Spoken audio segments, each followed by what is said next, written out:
Assalamualaikum warahmatullahi wabarakatuh. Waalaikumsalam warahmatullahi wabarakatuh. Selamat pagi teman-teman. Bagaimana Selamat kabar pagi. ini? Baik, Pak. Ya, alhamdulillah baik. Semoga Allah selalu memberi kesehatan kepada kita semua. Baik, Amin. untuk memulai pembelajaran pada pagi hari ini, alangkah baiknya kita berdoa terlebih dahulu. Berdoa dipersilahkan. Baik, cukup. Sebelum memulai pembelajaran, saya absensi terlebih dahulu.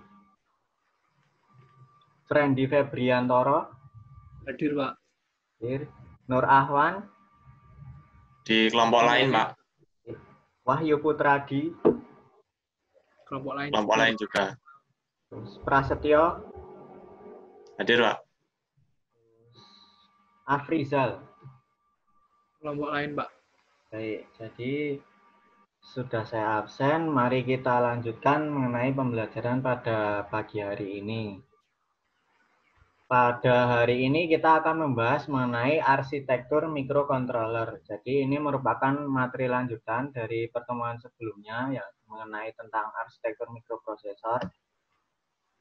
Nah, sebelum kita menginjak ke materi, apa itu arsitektur, terus apa itu mikrokontroler. Nah, dari teman-teman, apakah masih ingat atau mempunyai pendapat mengenai pertanyaan ini?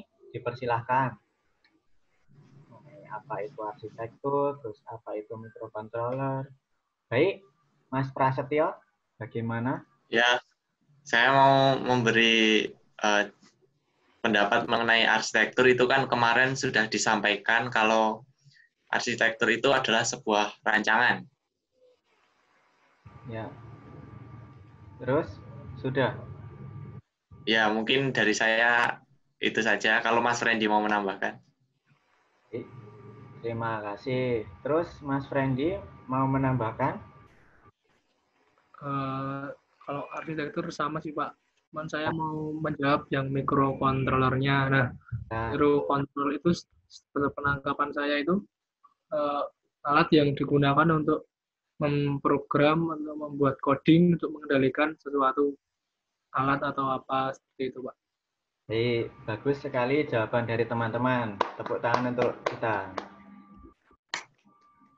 Nah, saya akan memberi gambaran mengenai apa itu arsitektur. Nah, ini seperti yang kalian lihat pada layar, itu ada merancang jalur PCB. Nah, merancang jalur PCB ini sama saja dengan arsitektur, yakni rancangan. Jadi, arsitektur itu identik dengan rancangan atau desain. Nah, untuk penerapan dari mikrokontroler seperti yang kita jumpai sehari-hari, yakni ketika di lampu lalu lintas itu kan ada detikannya, terus di speedometer. Nah, di situ ada indikator-indikator. Nah, untuk yang di motor itu biasanya terdapat di motor injeksi yang sudah menggunakan mikrokontroler seperti itu. Nah, tujuan pembelajaran kita pada pagi hari ini yang pertama itu siswa dapat menjelaskan definisi dan jenis-jenis arsitektur mikrokontroler. Nah, yang kedua, menguraikan blok diagram arsitektur atau rancang bangun mikrokontroler Atmel AT89S5152. Yang ketiga, menggambarkan blok diagram arsitektur atau rancang bangun mikrokontroler Atmel AT89S5152. Nah, yang terakhir, siswa dapat menggambarkan konfigurasi kaki atau pin pada minimum sistem mikrokontroler Atmel AT89S5152. Seperti itu.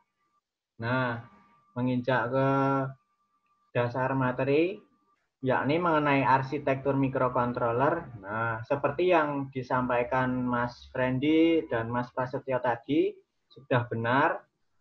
Jadi, arsitektur mikrokontroler adalah suatu rancangan atau desain yang berkaitan dengan software atau hardware internal sebuah mikrokontroler. Nah, yang dipadukan menjadi satu.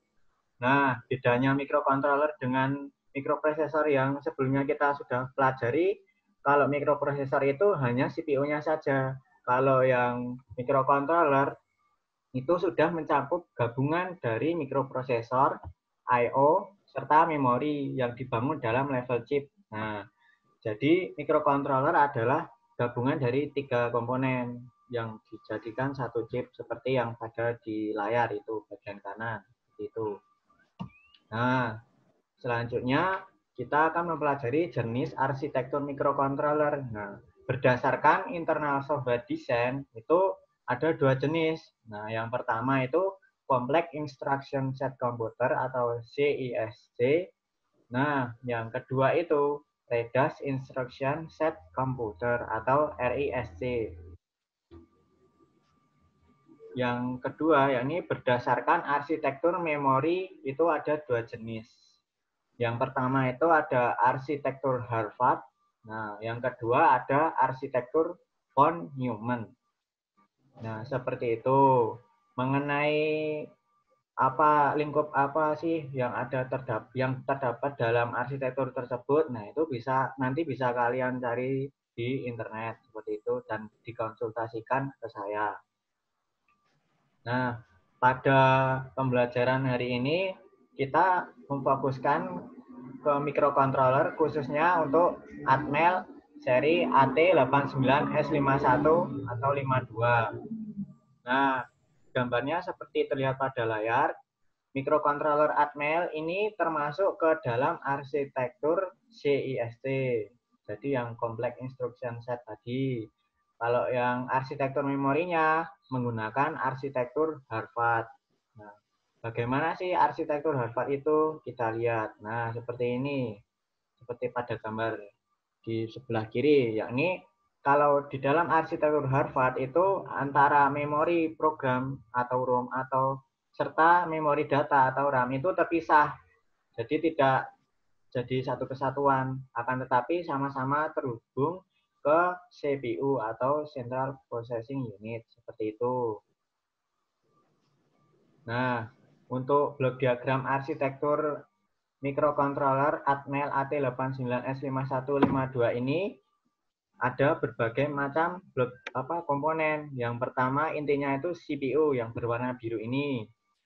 Nah, dari CPU ini dibangkitkan kinerjanya dengan osilator atau clock. Nah, terus ada interrupt control atau fungsi untuk mengambil alih.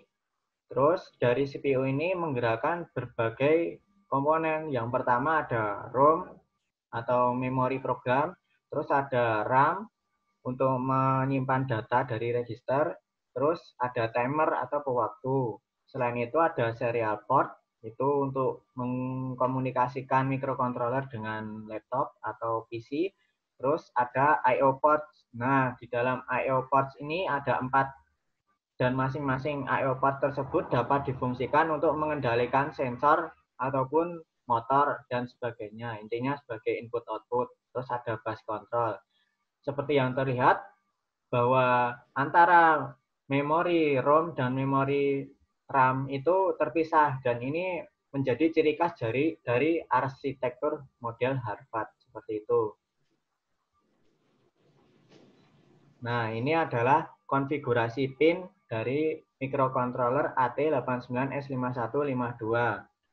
Nah, pada IC ini intinya terdapat VCC dan ground. Nah, fungsi VCC dan ground pada pin 40 dan 20 itu untuk sumber daya sehingga mikrokontroler akan aktif. Selain itu ada berbagai port, misal port output atau port input. Nah, kalau yang Xtal 2 dan Xtal 1 ini terhubung ke rangkaian osilator atau pembangkitnya. Terus yang RST yang pin 9 itu fungsi untuk mereset dari mikrokontroler. Seperti itu.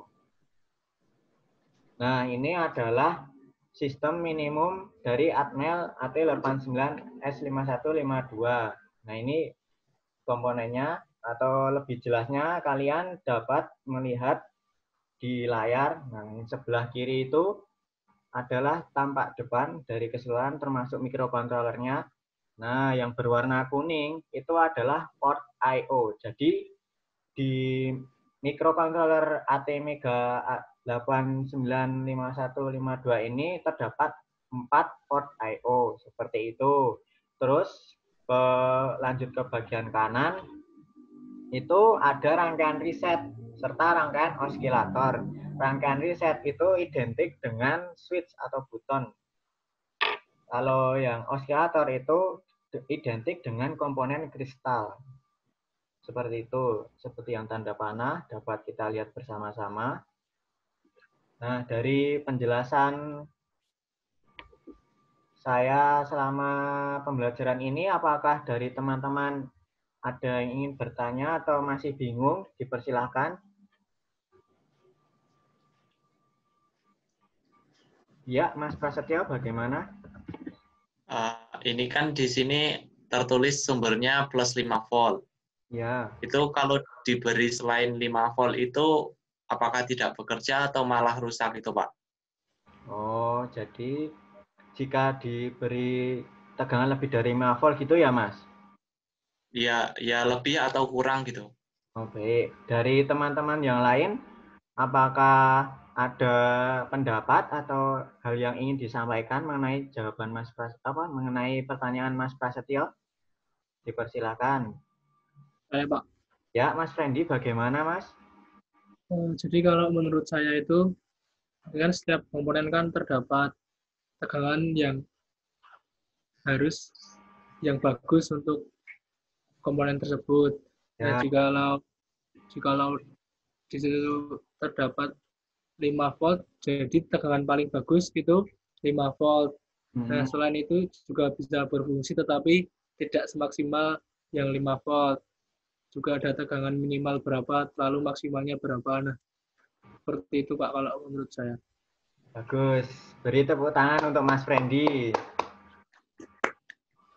Nah, saya tekankan lagi mengenai jawaban dari Mas Fendi, yakni benar bahwa tertulis plus 5 volt itu merupakan kinerja normalnya. Akan tetapi kita secara lingkup luasnya atau detailnya kita bisa melihat di datasheet. Nah, datasheet ini dapat kita peroleh dengan searching di internet mengenai microcontroller Atmel seri AT89S5152. Bahwa yang sudah di dalam datasheet menunjukkan microcontroller ini dapat bekerja dari tegangan 3,3 sampai tegangan plus 5 volt. Nah, yang ditanyakan Mas Prasetyo tadi, bagaimana jika lebih? Nah, benar yang dikatakan Mas Fendi itu 5 volt adalah maksimumnya. Jadi, ketika kita memberi tegangan lebih dari 5 volt, akibatnya IC akan rusak. Seperti itu. Jika kita memberi tegangan pada microcontroller ini kurang dari 3,3 volt, maka microcontroller ini tidak akan bekerja sebagaimana mestinya. Seperti itu, Mas Pras. Bagaimana? Baik. Sudah. Ada lagi yang ingin ditanyakan dari teman-teman? Bagaimana, Mas Fendi? Di situ kan microcontrollernya AT89S51 atau 52, Pak. Nah, saya mau bertanya apakah ada jenis IC lain atau Atmel lain selain itu, Pak? Oh, ada, Mas. Sebelum saya menjawab, bagaimana dari Mas Prasetyo? Apakah ada gambaran yang ditanyakan Mas Fendi tadi?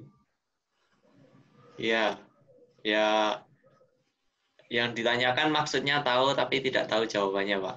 Oh, baik, jadi akan saya bantu menjawab ya. Nah, yang ditanyakan Mas Fendi tadi, apakah ada seri microcontroller yang lain? Ada, Mas, jawabannya. Akan tetapi yang kita fokuskan untuk pembelajaran di sekolah pada pagi hari ini hanya berfokus mengenai seri Atmel AT89S5152. Contoh microcontroller yang lain itu ada banyak, Mas, yang di sini. Nah, ini adalah Arduino. Ini juga microcontroller. Nah, selain itu juga ada ATmega ini. Nah, ini ATmega yang serinya lebih tinggi dari AT89S5152. Ini ada ATmega 8. Terus ada juga, Mas, yang seri sangat familiar sekarang, akan tetapi kompleks sekali. Ini adalah seri STM32 seperti ini. Akan tetapi kita sebelum mempelajari beberapa mikrokontroler yang lain, kita alangkah lebih baiknya kita belajar dasarnya dulu. Jadi biar paham. Seperti itu, Mas Randy. Bisa diterima? Baik, Atau ada siap. yang ditanyakan lagi? Udah, Pak. Siap. Kalau tidak ada, mari kita lanjutkan. Nah, di sini saya ada problem statement. Yang pertama, bagian-bagian pin pada microcontroller ini yang seri AT89S5152 yang termasuk input-output itu mana saja. Yang kedua, kalian bisa gambarkan rancangan konfigurasi dari interface, clock, dan reset pada microcontroller Atmel AT89S5152. Kalian bisa mencari referensi di internet. Saya beri waktu kurang lebih 5 menit. Sudah paham dengan pertanyaannya? Kalau sudah, silahkan saya beri waktu.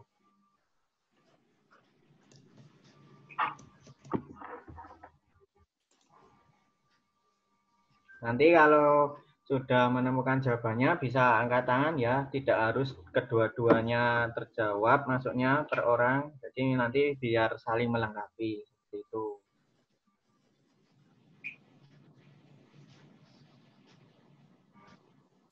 Santai saja, jangan tergesa-gesa. Yang penting kita paham.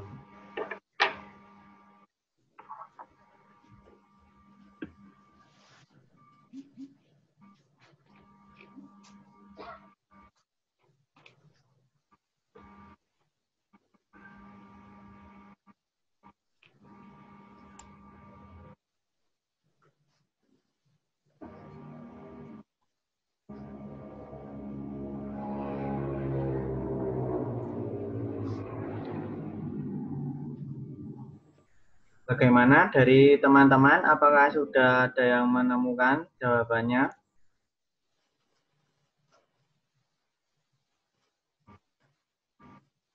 Mengenai yang bagian pin I/O, input output, serta rangkaian clock dan reset pada microcontroller Atmel AT89S5152. Nanti kalau Mas Prasetyo, baik Mas Prasetyo, silahkan. Karena saya ingin tadi menemukan yang soal kedua ini, mungkin saya bisa ikut share screen, Pak. Baik, untuk saya stop dulu share screen-nya, gantian. Silahkan Mas Prasetyo.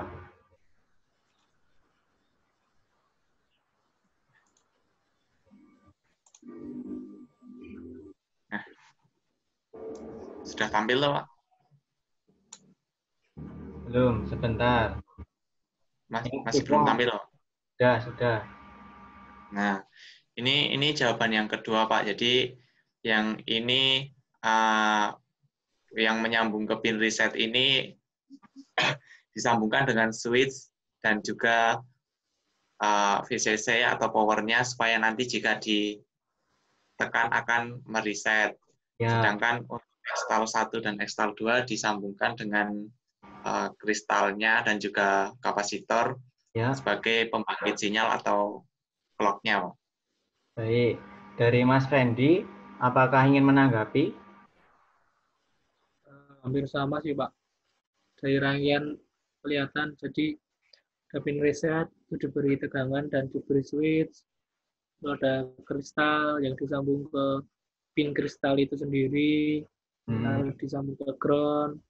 Seperti itu, Pak. Baik, tepuk tangan untuk kita semua.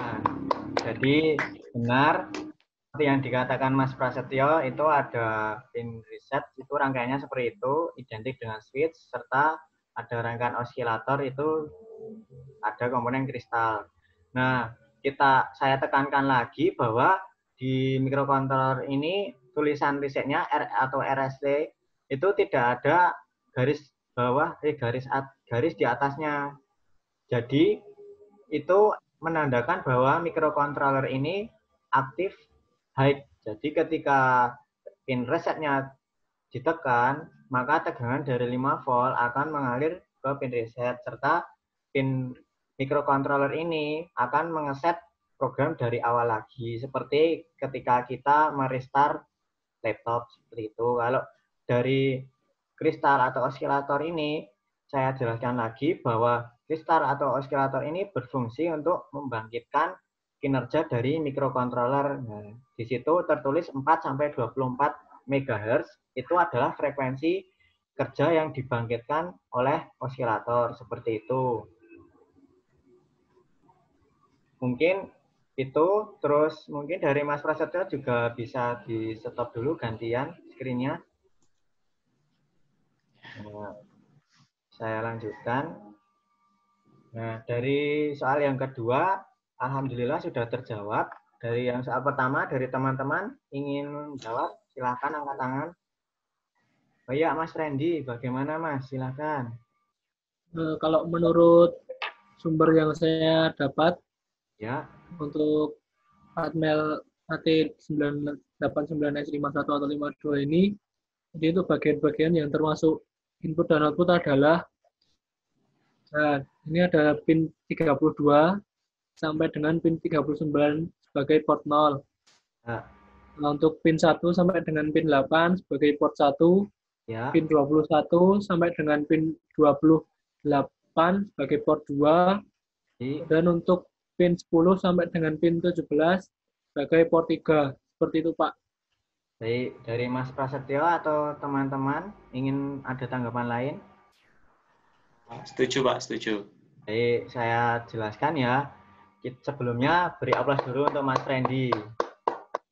Jadi, seperti yang dikatakan Mas Randy, bahwa dalam mikrokontroler ini terdapat 4 port.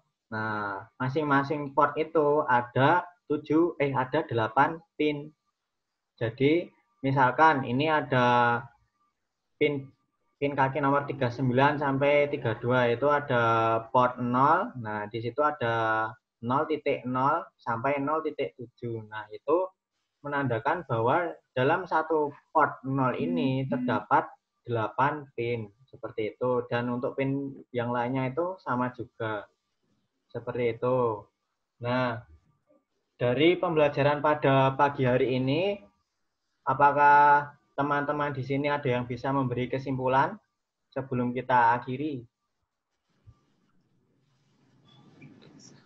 Ya, Mas Prasetyo, bagaimana?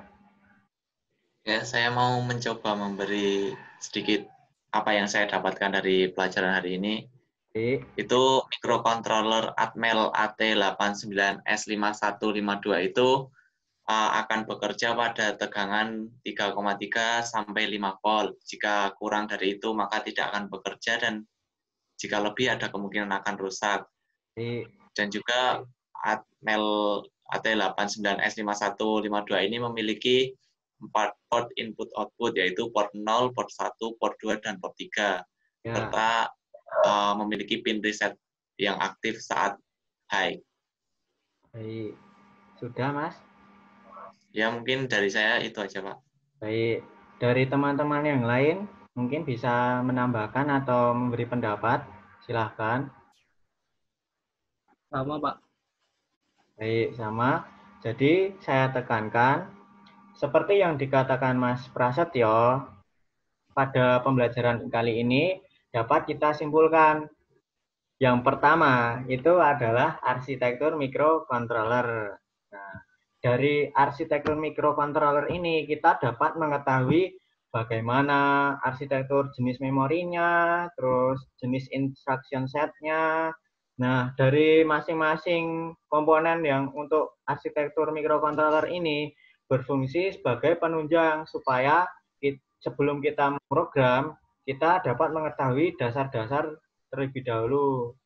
Jadi diharapkan kita dapat memprogram mikrokontroler ini dengan baik dan tidak melupakan arsitektur yang ada.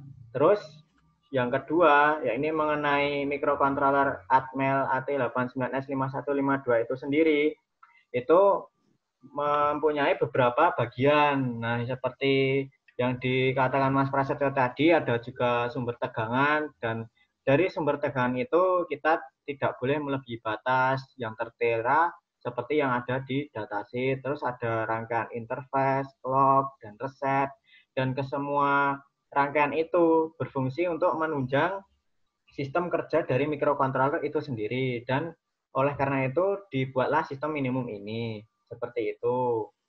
Nah, sebelum kita akhiri, saya memberi tugas. Ini bisa dikerjakan dan dikumpulkan ke pertemuan selanjutnya. Mungkin bisa di screenshot atau di foto atau dicatat, silakan. Foto ya, Pak? Silakan. Saya screenshot saja, Pak. Ya, bebas. Yang penting kalian bisa memahami.